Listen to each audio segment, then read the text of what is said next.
Allume toutes les lampes. Ok, j'allume toutes les lampes.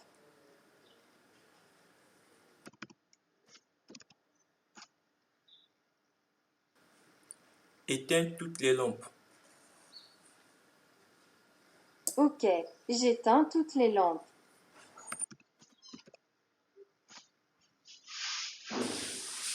Allume la lampe 1.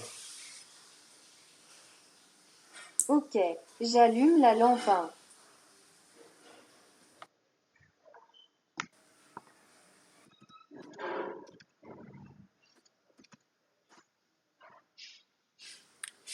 Allume la lampe 2.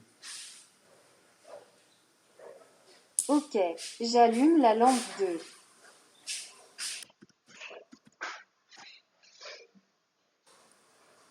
Éteins toutes les lampes.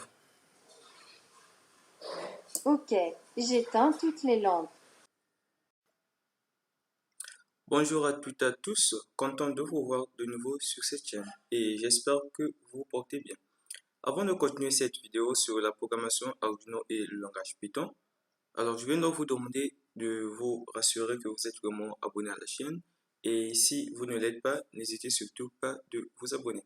Alors ici, on est donc sur ma page GitHub, donc le code que nous allons donc utiliser s'y trouve, donc ça contient tous ces fichiers qui sont là. Donc on a le code, c'est juste ce fichier. Le reste, ce sont juste des fichiers qui vont donc nous permettre un peu à comprendre ce que contient donc le programme et un dossier qui contient donc des fichiers MP3. Donc on va donc télécharger le code en cliquant sur code et télécharger le fichier comme étant un zip. Donc en téléchargeant ceci comme étant un zip, ça va donc contenir tout ceci. Donc je l'ai déjà téléchargé, je ne vais pas encore cliquer dessus. On va se rendre directement sur le dossier où je l'ai téléchargé. Donc du moment où je l'ai placé.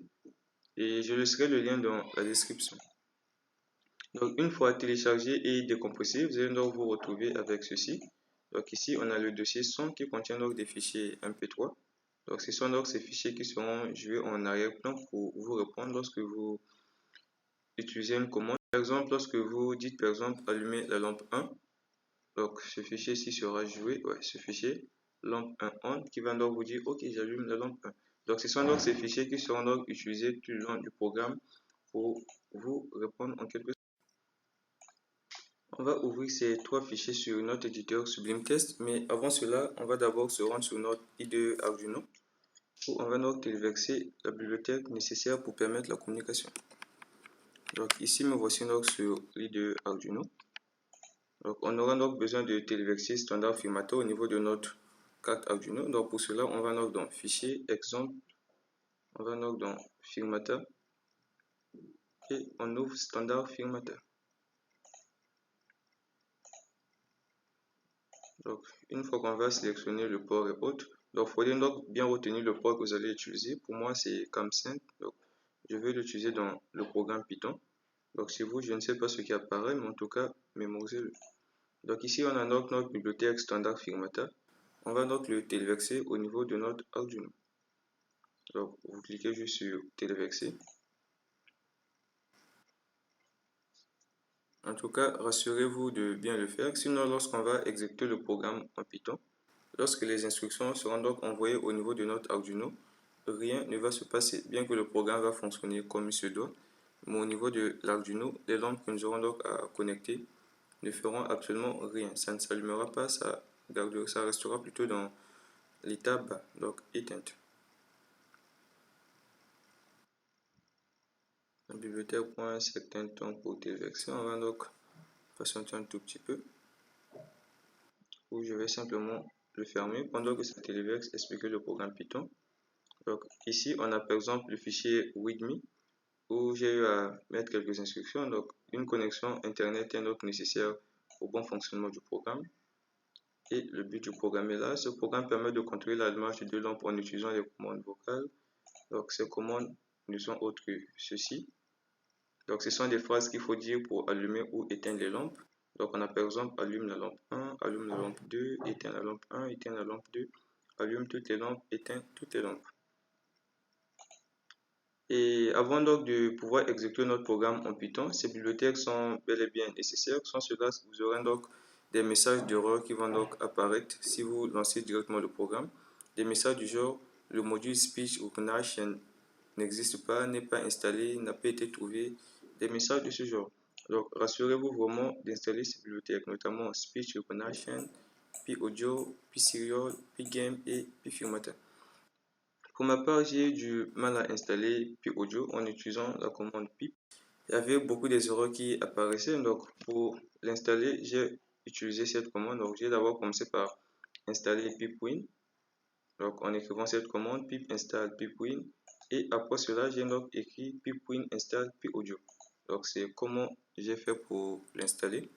Donc je ne sais pas si vous allez rencontrer les mêmes difficultés, mais si vous rencontrez les mêmes difficultés, si vous ne parvenez pas à installer PAudio directement avec la commande pip, essayez donc de procéder comme ceci. Donc voilà un peu en ce qui concerne le fichier readme, je peux le refermer. Et donc dans Keyword, par exemple, pour lancer l'enregistrement, il faut donc écrire OKRS. Dès qu'on écrit OKRS, l'enregistrement peut démarrer. Et pour sortir de notre programme, il nous suffit donc d'écrire Stop. Je pense que si vous avez eu à suivre la vidéo précédente, j'ai essayé à parler de ça, juste que dans cette vidéo, je vous partage le code parce que j'ai terminé d'apporter les modifications que j'étais censé apporter. Donc ici, j'ai donc eu à mettre un notez bien et l'inconvénient du programme. Donc, avant d'exécuter le programme, rassurez-vous vraiment que les bibliothèques sont installées au préalable. Donc ce sont donc ces bibliothèques. Et ceci, donc ces deux bibliothèques sont des bibliothèques standards. C'est déjà installé par défaut lorsqu'on installe Python. OS et Wave, ça j'ai pas à l'installer, c'était déjà installé. Et donc l'inconvénient du programme ici, c'est qu'une fois que la connexion est établie, donc lorsqu'on connecte notre Arduino, on lance le programme Python et que la connexion s'est réalisée comme il faut, dès l'instant où on retire la carte Arduino, le programme continue à fonctionner normalement comme si de rien n'était. Donc c'est un peu ça le souci du programme, mais à part cela, tout fonctionne à merveille. Donc ici, ce sont donc des commandes, allume la lampe et tout. On va donc les utiliser pour tester si la phrase que l'utilisateur a eu à dire correspond à une de ces phrases, ce qui va donc nous permettre d'allumer ou d'éteindre la lampe.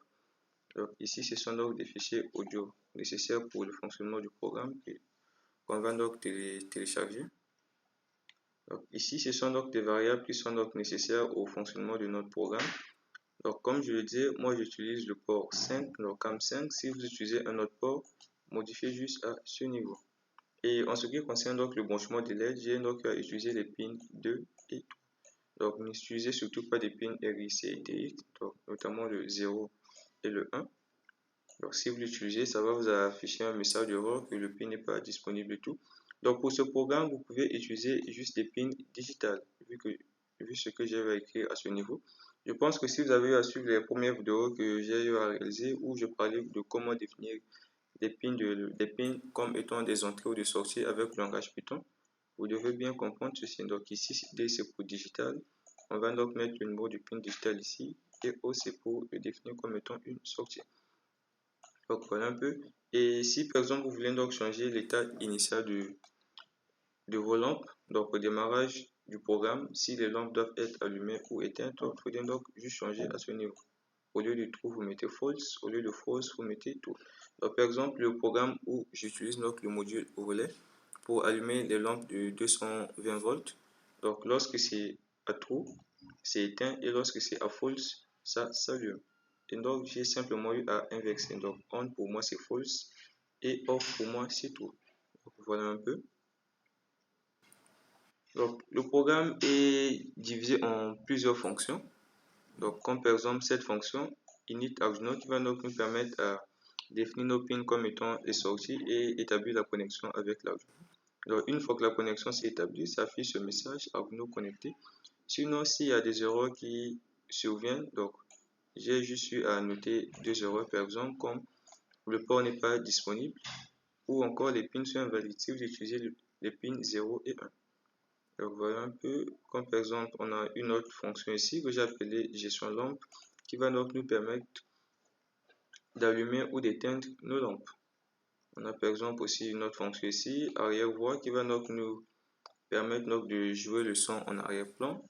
Donc on télécharge le fichier audio, ensuite on joue le fichier. Et si le fichier audio n'est pas trouvé, ce message va donc s'afficher. Et ici, on a donc cette fonction enregistrement vocal qui va donc nous permettre d'enregistrer l'instruction qu'on va lui donner. Voilà pourquoi j'ai appelé ça enregistrement vocal. Donc, une fois enregistré, ça sera donc stocké dans un fichier qui est appelé input. Donc, je l'ai défini tout au début ici. Ici, c'est ce fichier-là.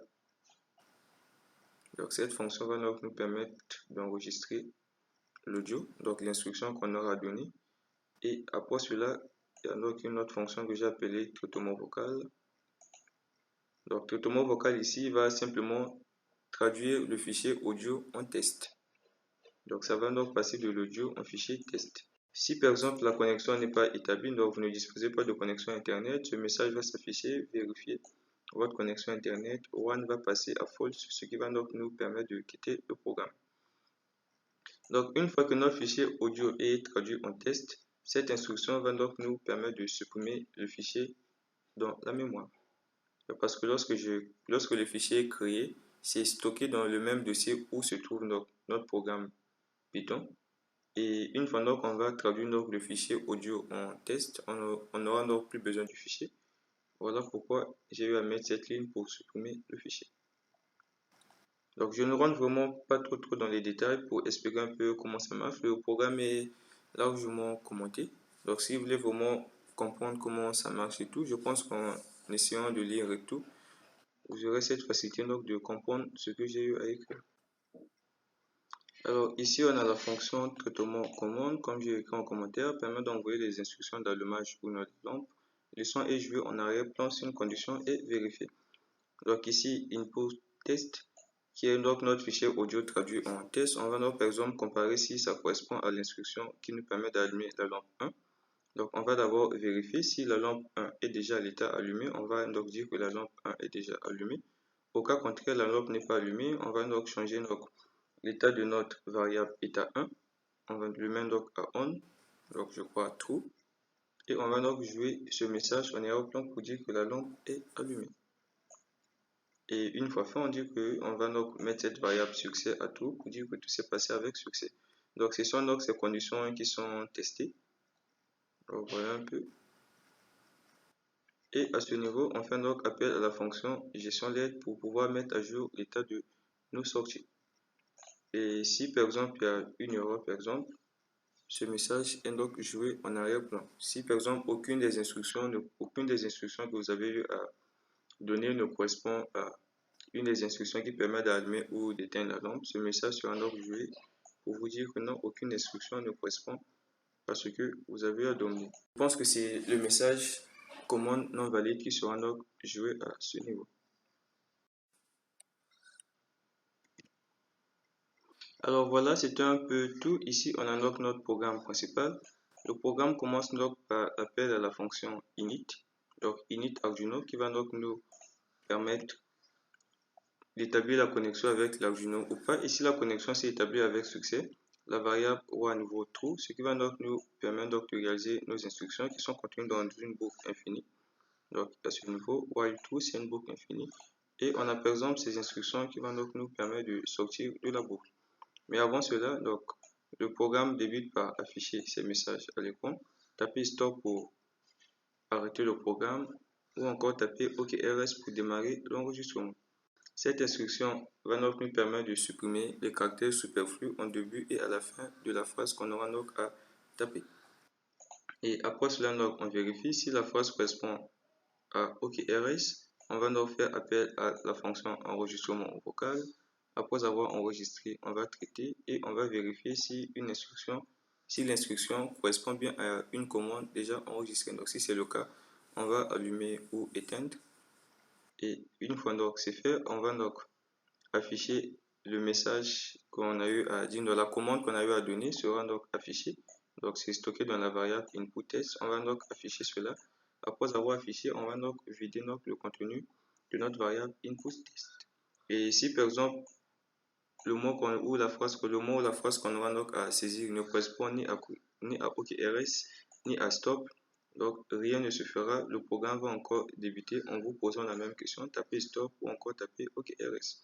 Donc ici, si on tape par exemple stop, on va sortir du programme. Mais avant de sortir du programme, on commence d'abord par mettre nos LED à l'état bas. Ou on peut encore sortir du programme si par exemple la connexion n'est pas disponible.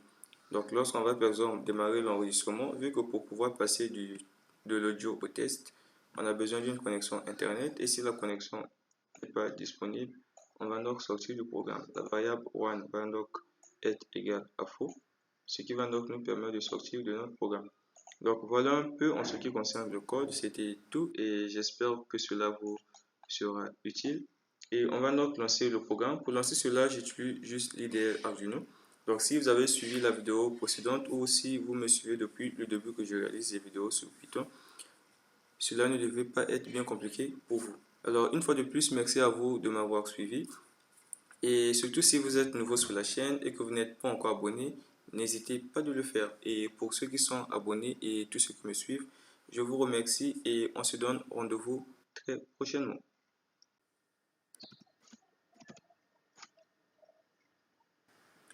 Allume toutes les lampes. Ok, j'allume toutes les lampes.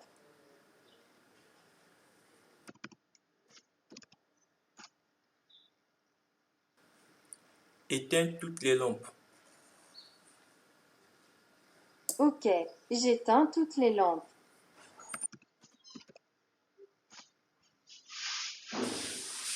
Allume la lampe 1. Ok, j'allume la lampe 1.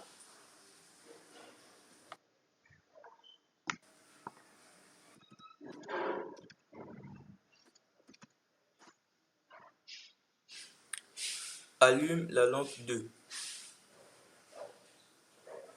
Ok, j'allume la lampe 2.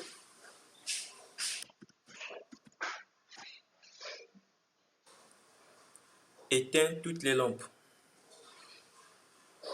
Ok, j'éteins toutes les lampes.